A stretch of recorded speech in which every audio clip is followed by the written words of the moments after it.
Hey everybody, KC0VII Tom. It is Mother's Day weekend. Happy Mother's Day to all the moms out there. Hopefully you enjoy your day. The weather is getting a little better.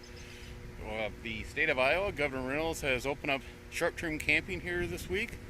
And a couple weeks ago she changed the rules on camping to open up for full-time RVers and long-term RVers. The idea was for the people who are retired, that are living out of their RVs, they can come back to Iowa. A lot of people in the area retired and move out for the winter, come back, visit friends and families. And so they could come back in. And also, there's a lot of workers here in Iowa that travel around the state living out of their RVs on construction sites and other jobs.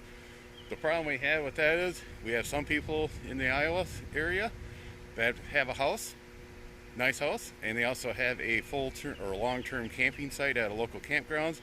And they just decided they're going to take it upon themselves and go camping on the weekends when they felt like it because they paid for that site.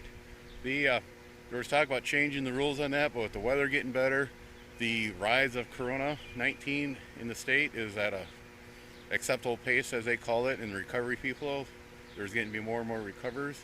People are recovered. Death rate is still kind of low according to the state. No death is low in my opinion. So what they did this weekend, or this week, they opened up to short-term camping, but you have to be self-contained. You need a bathroom. The month of May, we're too busy in the greenhouse to do any camping with Mother's Day and planting and no graduations this year, but there's still a lot of people that are sprucing up their house for when there is going to be a graduation, from what we've been told. They're going to do something this summer, and they want to be ready for it, which is good. Yeah, they have to have something to keep their minds occupied, keep busy during this time. So, we ran down, or I should say, me and the dog, Val's in the car. We're down here at Interstate Park in Mitchell, which is a short trip down the road from St. Ansgar. This is kind of a neat little park. It is kind of like Halverson Park. It is what they call dispersed camping. There is actually no reserved site or no permanent site. You just park somewhere near these power poles. The poles have 20, 30 amp service. I believe some do have 50. There's a little picnic building, a pavilion over there. It's a neat little campground. There's a lot of artifacts here. This is an active hydro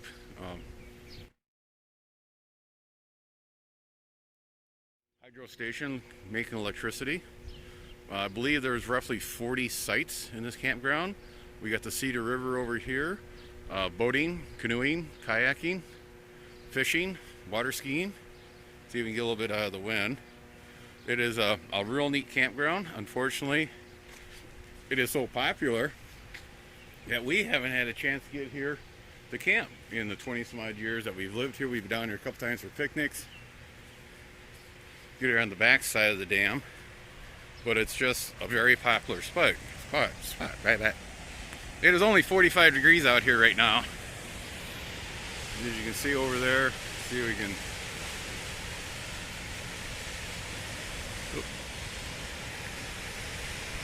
This is the exit of the hydro plant. As you can see, the water churning up. Over here are the floodgates. We'll walk around to the other side, or further downstream actually, can't get on that side of the river, and take a look at the gates. Here's a little shot of the output of the falls. On the far side there are two gates that will operate automatically due to the water level in the river. They try to keep the river at a certain level, and depending on demand of the electricity station here, the penstocks here, the output of the turbines will change automatically. So you got a time in the afternoon or in the morning when there is activity, electricity demand is up or down, you can actually see the gates actually operate a little bit. Fishing down here is very good, I've been told. We're here on the south side of the campground.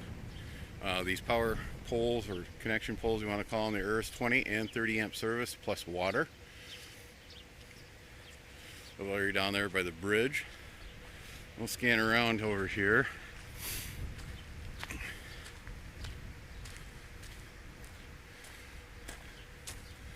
This is a little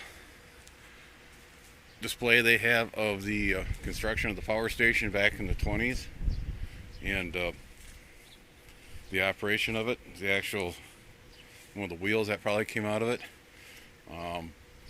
Back in the late 90s, this was restored. I remember that was about the time we just moved into the area.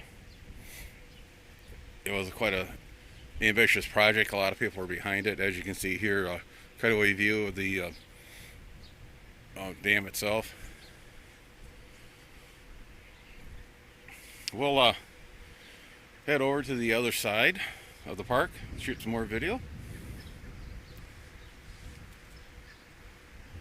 Yeah, I've always heard about this Waspy Queen, the little tour boat that used to run up and down the Cedar River. It'd be kind of neat if somebody brings something like that back. We're here on the north end of the camping area. There are some private homes to the north and around, so if you do use this place, just respect their privacy. Like I said, there's fishing, boating, water skiing, canoeing, kayaking, inner tubing, swimming. There is a horse trail or a hiking trail on the south side that runs down about 4.5–5 miles on the river. There's another campground, county-owned campground down there. Move a little here out of the wind so I can talk a little better. Nice little playground, picnic table, pavilion. Some sites do have 50 amp service along with 20 and 30 like I mentioned earlier. But this is a very nice park. Like I said, we haven't had a chance. We're going to try to get to it this year. Hopefully we can get in. This is similar to Halverson Park. It is, like I said, it is non-designated. You camp where you go. And the problem with that is on the holiday weekends or a busy weekend, you do get a lot of over camping here. A lot of more campers than the site can hold. And like I showed in the video about Halverson, there was some damage done to the grass. And that's one thing that the county's looking at. The county does a real good job of maintaining and doing upgrades on these parks. And there is talk about removing the non-designated camping from these sites. Make it a permanent, gravel pad where you are set. So if there's 40 sites in a campground, there will be only 40 campers allowed. Okay, we're here on the bridge overlooking the dam site in the park, Interstate Park. Mighty Cedar River here. As you can see, you got the emergency overflow, the gates, the fill gates, the powerhouse, the penstocks. Like I said, this is a really nice campground. Hopefully we can get in here and take a look and actually give a full review. Here's a shot of the other side of the bridge. This is where the trail comes. There's actually two trails here, I've been told. There's a low trail that falls closer to the riverbank. There's another trail that runs more up on the top of the hillside. Both of them are about 4.5–5 miles, depending on who you talk to. It runs down to the other county park at the other end on the outside of Osage. Get down here out of the wind. We'll call this one done. Like I said, happy Mother's Day to all the moms out there. One thing you can do as we're coming out of the lockdown is do a quick web search in your county. Find these little gems, something you may be close by that you've never been to one reason or another. When the governor kind of opened up camping, it caught a lot of campgrounds, private and state and county, a little bit off guard. They weren't expecting her to do it, pull the trigger so fast on it, which I'm glad she did, because like I said, people are getting a little stir crazy. The state did a good job on the state parks. They said they would start opening them up on Friday morning, which they did. First come, first serve for this weekend. Then after Monday, I believe they said the reservation system will be turned on. So if you have reservations, they'll be valid. If you want to make reservations, you can. Some of the private campgrounds, they are trying their best to get open. Limited service, limited number of people in. Here in Mitchell County, the county just said, nah, not this weekend.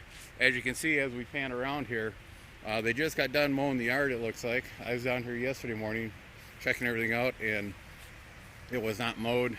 Picnic tables are still stacked up. Power is not turned on. Water system needs to be turned on.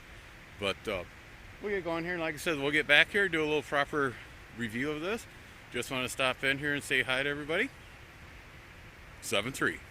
Be sure to tell your friends, neighbors, other hams. Subscribe, hit that bell to get notification when new videos come out. Add comments below. 7-3, everybody.